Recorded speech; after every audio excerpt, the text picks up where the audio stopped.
Hi, and welcome to the Toon Goons, the podcast in which we take an adult and critical perspective into the world of cartoons and animation and analyze how they affect the pop cultural landscape at large.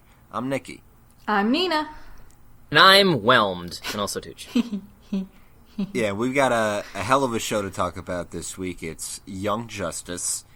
One that we've wanted to talk about for a long time. There's a lot to talk about with this show. But not enough. Both inside and outside of the show. I know.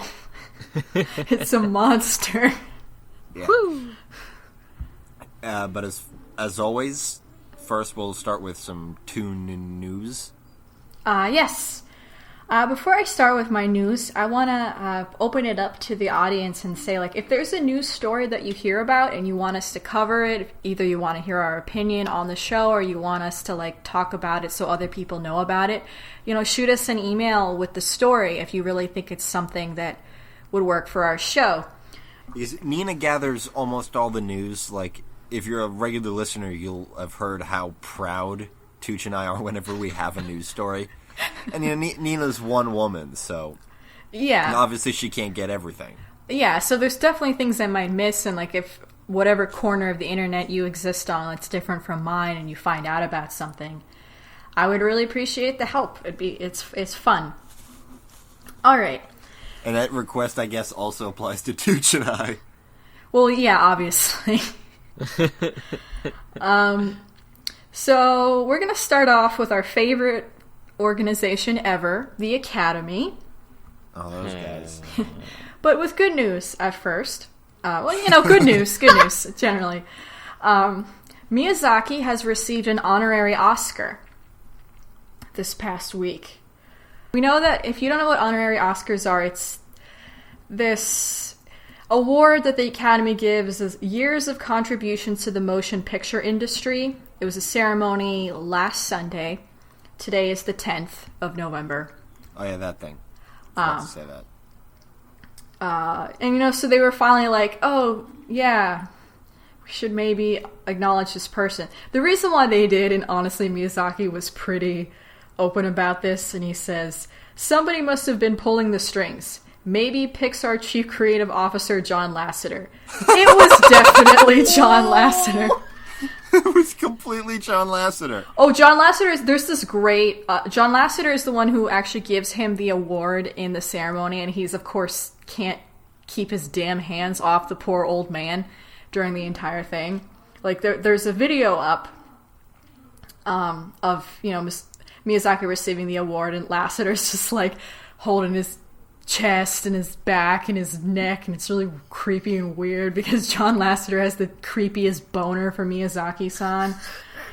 But yeah, and then he had an interview and sort of talking about the future of Ghibli overall, and he says that he hopes that Hideaki Anno becomes an anime industry leader and wishes him the best of luck, though it will be hard work.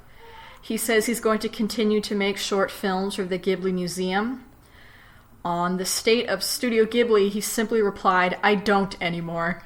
I don't want to get involved in that sort of thing. I just love that response, I don't anymore. There is a man who has basically lived his entire life just literally doing whatever the fuck he pleased. Yeah. On the state of the industry, he said, the kind of animation made with paper and pencils is dying. There's nothing inherently wrong or right about a method, whether it be pencil drawings or 3D CG. Pencil drawings don't have to go away, but those who continue to use the medium lack talent. So sadly, it will fade away. Hot damn. No, Miyazaki doesn't give a shit. It doesn't matter how you make cartoons, but if you make it this way, you're probably a jackass.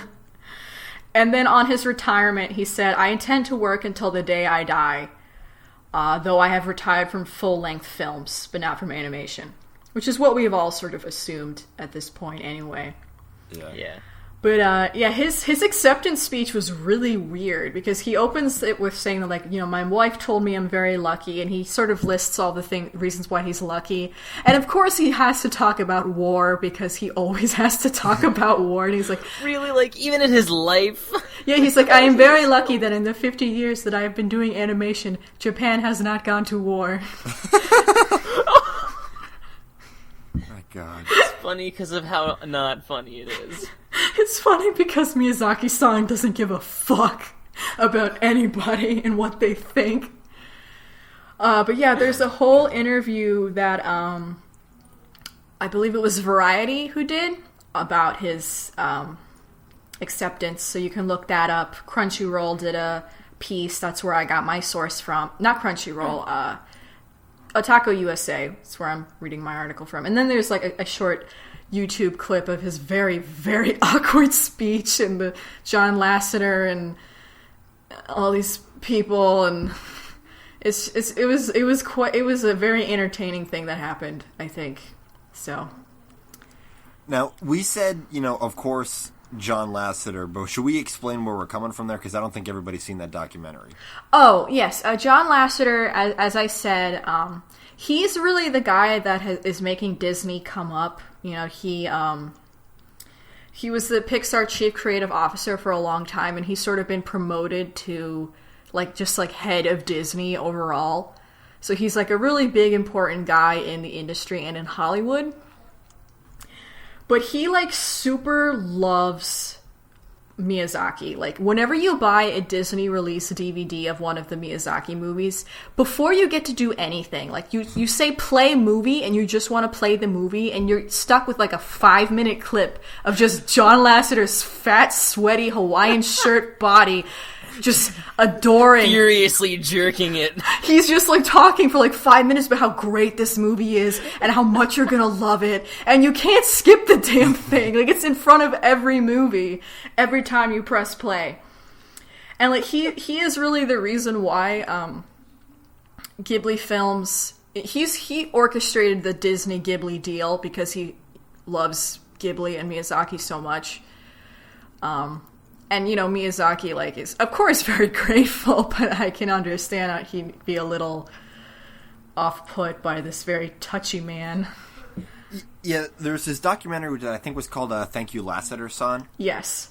Yeah, which was about that whole deal. And yeah, it's John Lasseter at some kind of public event with Miyazaki, and yeah, he keeps just touching him. Yeah, he doesn't stop touching him. There was a bonus feature in one of the Pixar movies, or it might have been one of the Ghibli films, I don't know, where Miyazaki surprises Lasseter by, arriving at the Pixar studios, and he's upstairs in Pixar studios, and when he finds out that Miyazaki's, he's Miyazaki's here? Miyazaki-san? And he's running down the stairs, Miyazaki-san! He's the biggest weeb in the world. And just won't stop hugging him and touching him, and Miyazaki is an elderly Japanese man, and he does not want to be hugged by this giant American man-child. But he's trying to be grateful because, he did a really great thing for his films and his art and stuff. But yeah, the whole thing is hilarious to me.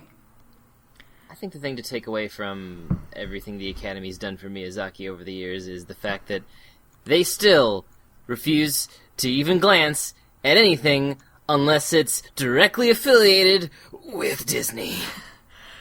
Yeah, Miyazaki's actually the second Japanese citizen to win an honorary Oscar. The first went to Akira Kurosawa. Cool. Yeah. But yeah, Miyazaki also did not show up to the Academy Awards ceremony where Spirited Away won. Good. He wasn't even there. I wouldn't have been. Okay, so in more Academy news, really? Yes. What? Because the 20 features that have submitted for consideration have been released, so we know the 20 features. Obviously, they're not all going to get through, and some of them definitely don't deserve to get through, but I think it'd be interesting to sort of see what we're dealing with here, especially with stuff that we might not have heard about. So, of course, number one, we've got Big Hero 6, of course, Book of Life, The Box Trolls. This film called Cheatin', which I saw the preview of, it's this really sort of arty piece about, a couple and their, falling apart relationship, and it's got this really sort of scratchy, wispy style, and all the bodies are, really exaggerated and weird. It looks kind of neat. Then there's Giovanni's Island, which we talked about in the previous episode, that they're trying to get that made into something. Then there's something called Henry and Me, which doesn't look like anything. Also, something called The Hero of Color City, and the poster is just a bunch of very bad CGI crayon people. Oh, okay. Dragons 2, a film that I did hear about called Jack and the Cuckoo Clock Heart, which looked alright. It didn't look like anything story-wise, didn't look anything super, amazing. Then Legends of Oz, Dorothy's Return, again, kind of a mediocre movie. Lego Movie, and there's this one thing I didn't check out, Minuscule Valley of the Lost Ants. I don't know. Maybe it's interesting. They're still making ant-based movies? I thought the ant bully put the final nail in that coffin. I don't know. Mr. Peabody and Sherman, Penguins of Madagascar. I totally forgot that even came out. I saw commercials for it the other day. Yeah. I forgot it came out. I didn't realize it came out. The Pirate Fairy. You know, the Tinkerbell movie? With Tom Hiddleston. The one with Tom Hiddleston as Captain Hook. Wow, I did not know about that. You didn't? Did you hear about the live-action Peter Pan they're doing, where Christopher Walken is Captain Hook? That I will watch. Yes. And I think that sort of ironic bullshit is what they're banking on. Yeah, I mean, I don't think that one's going to go through, obviously. Planes, Fire and Rescue, probably not going to go through. Rio 2, I don't know. This film I don't know anything about, called Rocks in My Pockets. I don't know anything about it. Neither does the Academy. I guess not. It might be good, though. It looks more obscure. And then Song of the Sea, which has not been released yet, I don't believe. But obviously they're banking on it because these are the same people who did Secret of Kells. Ooh. And then last but not least, The Tale of Princess Kaguya. So that's our 20. None of which the Academy watched. They're not gonna. They might have watched the Lego Movie. They'll vote for the one that their grandkid liked the most. Big Hero 6? It's Disney? That's what they'll vote for. I mean, this is the whole thing with Frozen. Nobody saw any of the fucking movies. They just said, Disney, I guess. Well, the reason why I'm talking about these movies is because some of them are movies you might not have heard of or sort of in limited release, and hopefully because that they've been submitted for consideration, that'll make them easily available, or that'll at least bring them to your attention, so at least you can watch them if you're curious about them. Yeah, I think that your purposes are fine. I'm just saying, there's no reason to assume that the Academy is going to give a shit because they've proven themselves time and time again that they're just completely disinterested in animation. Yeah. So, on the subject of John Lasseter, I know this is going to make everybody super happy. Pixar's Toy Story 4, set to play in theaters in 2017. I heard about this at work. John Lasseter will return to direct Toy Story 4, which Disney will release on June 16th, 2017. Tom Hanks and Tim Allen will reprise, of course. They have nothing else to do. And then they sort of talked about their fiscal year. Have they talked about what Toy Story 4 will be about? They said Toy Story 4 will open a new chapter in the lives of Woody, Buzz, and the Toy Story gang. Okay. With Lasseter coming up with the ideas for the installment with Andrew Stanton, Pete Docter, and Lee Unkrich, who are behind all the Toy Story films. We love these characters so much. They are like family to us, Lasseter said in a statement. We don't want to do anything with them unless it lives up to or surpasses what's gone before. Toy Story 3 ended Woody and Buzz's story with Andy so perfectly that for a long time we never even talked about doing another Toy Story movie. But when Andrew, Pete, Lee, and I came up with this new idea, I just could not stop thinking about it. It was so exciting to me. I knew we had to make this movie, and I wanted to direct it myself. Yeah. All right. Here's the thing. Ahem. Rumors about a Toy Story 4 have been circulating on the internet for literally years. Anybody who wants a Toy Story 4 did not pay attention to Toy Story 3. So the filmmakers? So children? Yes. Yes. To both. Double yes. The point of Toy Story 3 is that, you have your childhood memories and the things you love from your childhood. You have them, you'll always have them. But there comes a time when you have to put them away and move on. You'll always have had them, but you can't keep them. You can keep them in your hearts, though. Exactly. That was the lesson to Toy Story 3.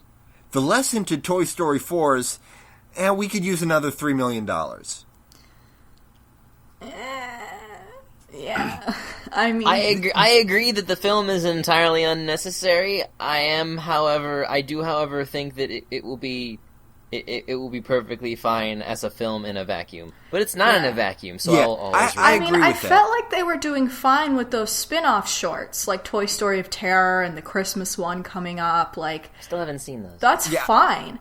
I have no problem with those, because, I think that, they introduced a lot of characters in Toy Story 3 that they didn't do as much as they could have, like Bonnie's toys. They were great, but you didn't see that much of them. And they are good characters. So all of them are good characters, and I feel like there's plenty of other little things to do with them. But the statement that is made by making a fourth movie is that of completely overwriting Toy Story 3's message. And that's really upsetting to me. Yeah. At least it's not Cars 3. Well, that is happening. Even a Cars 3, Cars is one of those Don't things tell me that you're surprised, Tooch. Come on. No, I'm not, because John Lasseter really likes cars. That's why they exist. Yeah, I know. And they're huge money makers, because... So they don't need a reason to exist. Oh. Yeah, they make more money off of merchandise than probably every other Pixar franchise combined. Even more so than Toy Story, which was about toys. Actually, yeah, wow. Yeah, I know.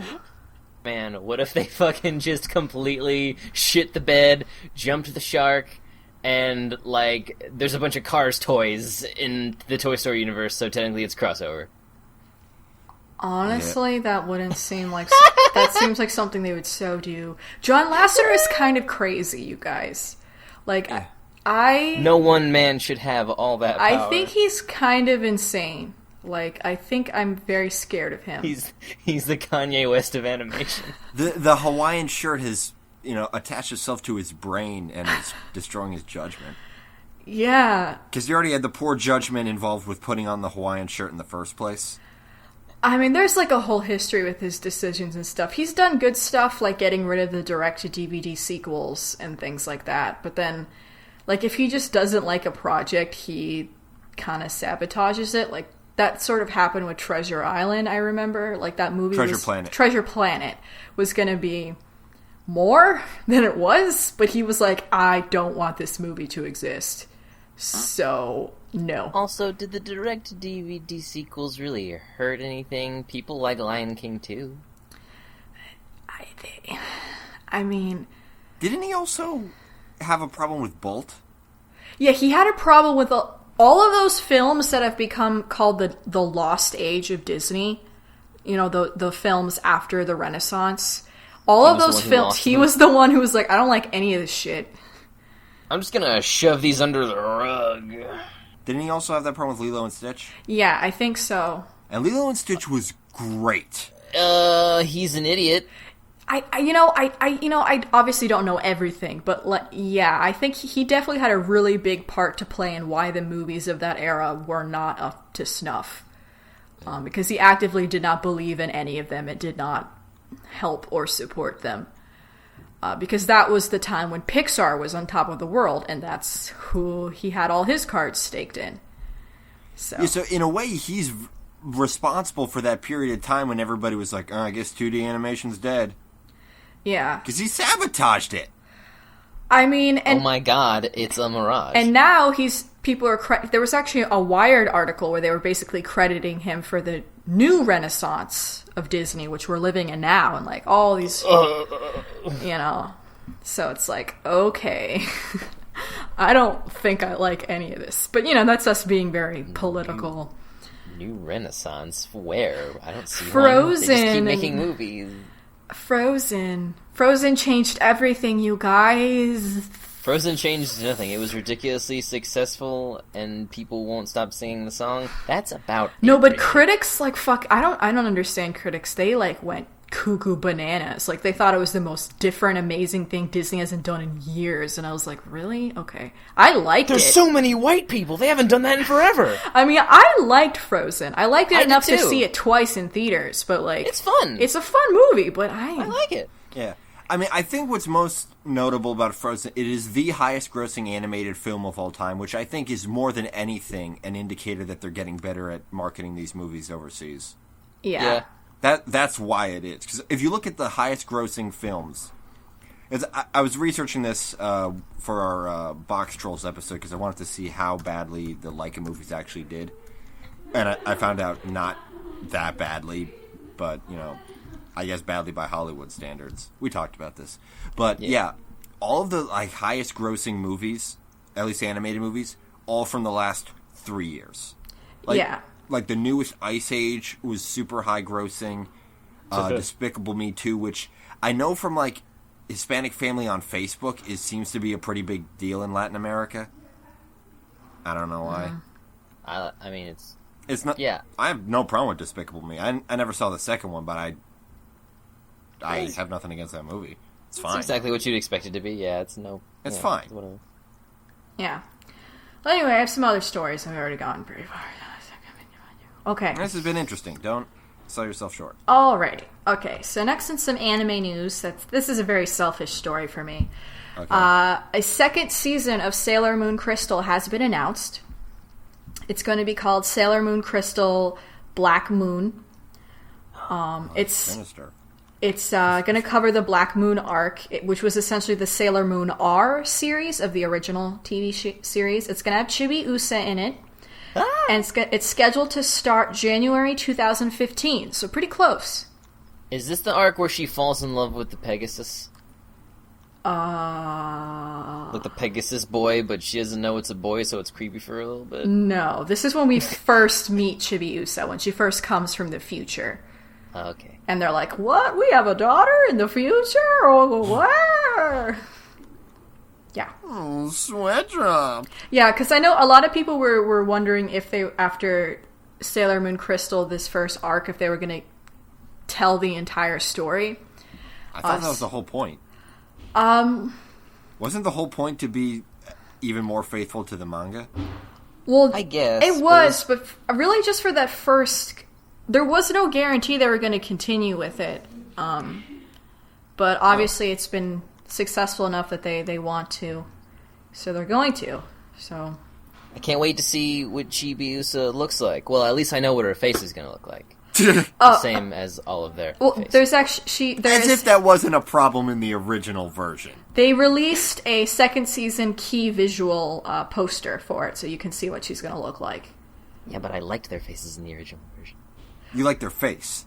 Yes, I liked their face. Here, let me give you guys the... I have... That's like the most Sailor Moon I know. I've exhausted my knowledge. Yeah, I shared you guys the link so you can see what Chibi's going to look like. Since Tooch was so concerned. And I'm sure many people are concerned.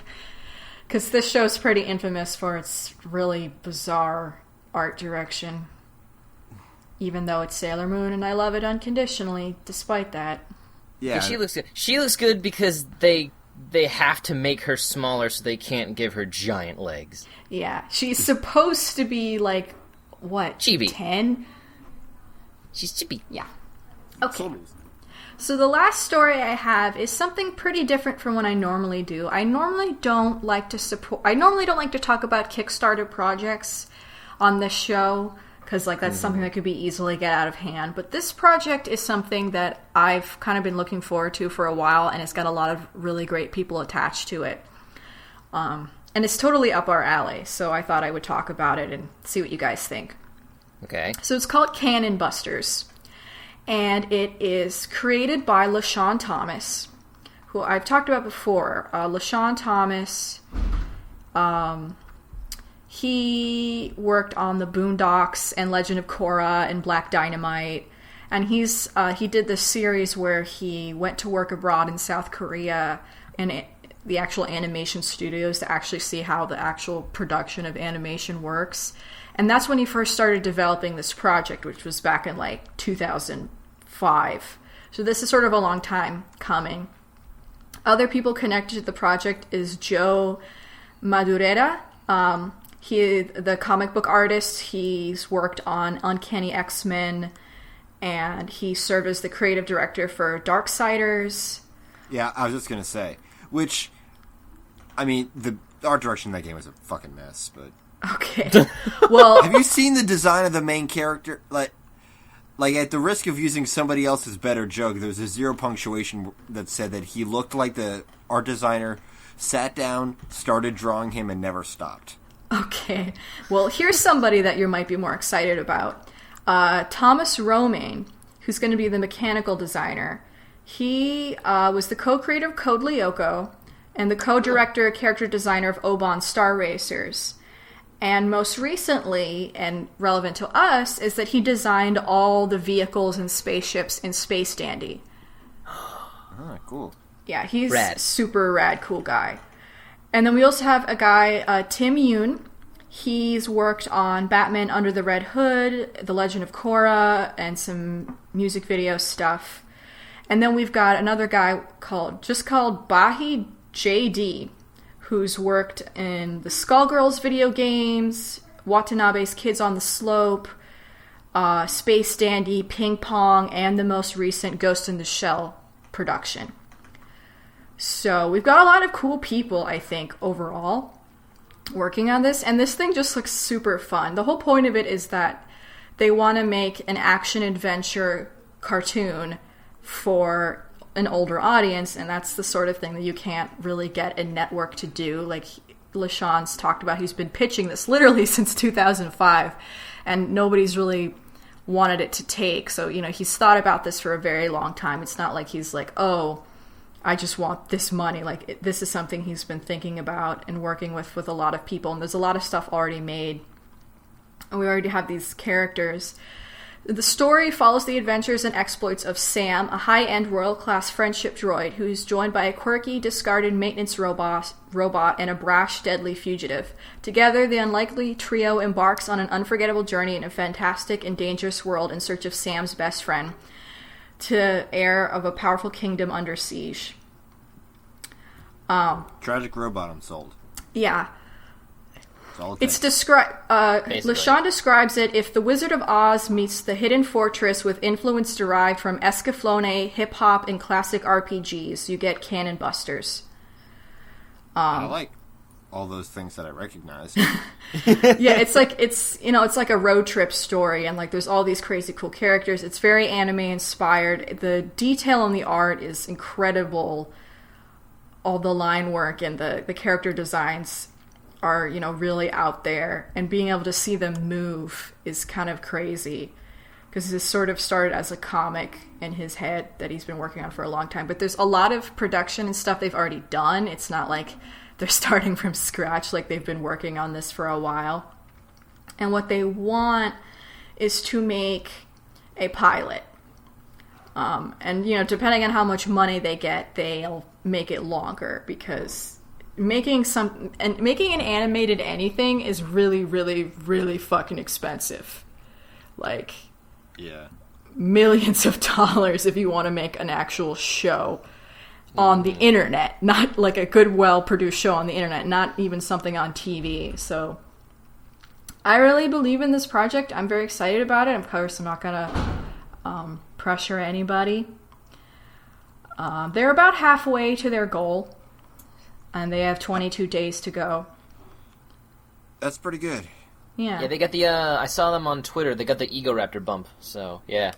Yeah, no, I mean, this thing, it just looks cool. It looks just cool and fun. It looks like Trigon or like, just this fun, wild amazing ride that I want to go on and I want to watch and I want to happen. Something you would like stay up until like 2 a.m. to watch on Adult Swim on Saturday. Exactly. Or something like that.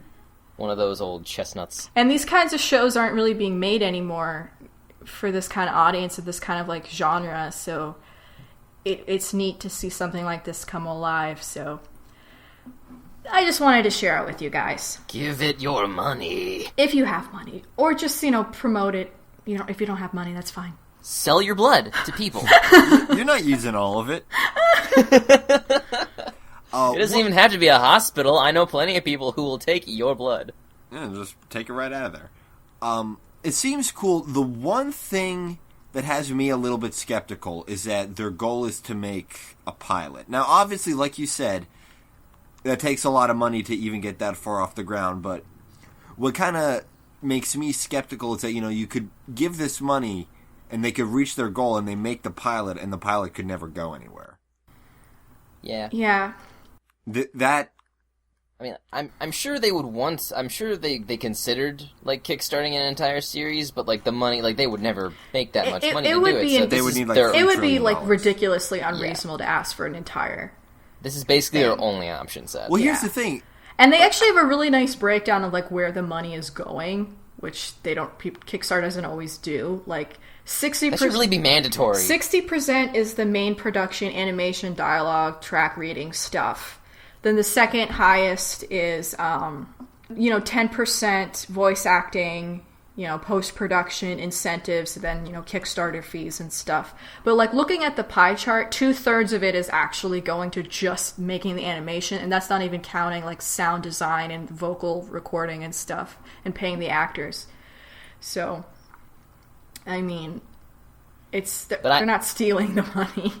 Yeah, I do know about like what Nikki was talking about because I funded the Goon movie Kickstarter, and what that was for, it was kind of like this, where like because they made like a 2-minute test film, and for those of you who don't know, the Goon is like a Dark Horse comic book series by Eric Powell, super great stuff. It's like zombies and supernatural stuff, but like 1920s apocalypse, and it's just like this super huge dude and this little. Like, whatever, little like jackass. Brooklyn Weasley guy, right? Yeah, a little weasel dude going around beating up people and swearing. It's pretty fun. So they wanted to make a movie, and they actually got Clancy Brown and Paul Giamatti to Maine, and they made this 2-minute little test film, and, like, nobody bit. So they're like, okay, we need to make an even better film, like a better test film to pitch it, and they did that a while ago. I got my Kickstarter stuff and my t-shirt and my poster. It's really cool, and then, I don't think anybody's biting still, so, yep. I mean... That stuff happens. Now, what exactly was relevant to this week? What was the Bee and Puppycat's Kickstarter's goal? Like, what was that for exactly? That was for the series. And I think the more money they got, the longer the series was going to be.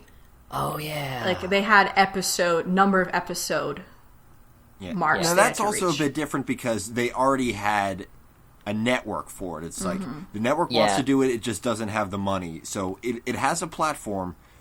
You pay us. Well, it's not a network. It's Frederator Studios isn't a corporate network. It's just a company. Well, I mean, there's a platform. There is a platform for it. There's people supporting the idea. Yeah, like this project has a couple people. They have a Statelight Inc. Japanese animation studio and Anime Books company are supporting the project. But not a lot. However, they said that if they do not reach our goal, obviously all the money is going to get refunded. But if they do reach their goal and make the pirate, all you have to do... You only have to donate $15 to actually get a digital download of whatever they make. That's pretty great. Yeah. And you get a wallpaper.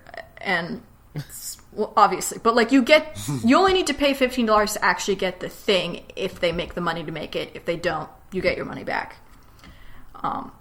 It's a responsible Kickstarter. That's why I'm putting my word behind it. I made sure to read it very carefully to make sure it wasn't a bunch of nonsense. Something to keep an eye on. Yep. Yeah. Now, that was a pretty long but interesting news segment. I liked it. Yeah. Yay. I wish, however, it would have been on a... that this week's worth of news would have happened on an episode of ours where we're talking about a less interesting show, because we have got a lot to say.